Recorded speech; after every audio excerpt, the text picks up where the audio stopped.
किचनमध्ये येत नाही तर सगळ्यात आधी आलूची भाजी बनवण्यासाठी आलू उकडायला ठेवले, त्यानंतर कोमट पाणी पिण्यासाठी मांडून घेतलं आणि किचनमध्ये आल्यानंतर रोजचाच प्रश्न की उर्वांच्या टिफिनला काय बनवून द्यायचं. तर म्हटलं चला कालचं जे इडलीचं बॅटर उरलं आहे त्याचेच उर्वांशला मस्त असे डोसे बनवून देऊया. तर एक एक करून मस्त असे डोसे बनवले, उर्वांचा टिफिन पॅक केला आणि त्याला खाली पोचवून दिलं.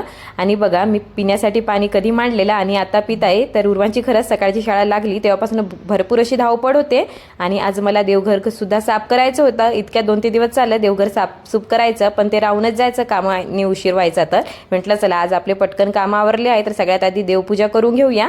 सगळ्यात आधी देवाची भांडे वगैरे धुवून घेतले, त्यानंतर लगेच मग देवघर साफ करायला घेतलं. तर लगेच मग इकडे साफ करून घेतलं, दुसरा कापड टाकला, पूजा वगैरे मांडून घेतली. मला ना कसं पूजा सकाळीच केलेली आवडते 10 वाजेपर्यंत, त्यानंतर उशीर झाला का मग मला कंटाळाच येतो.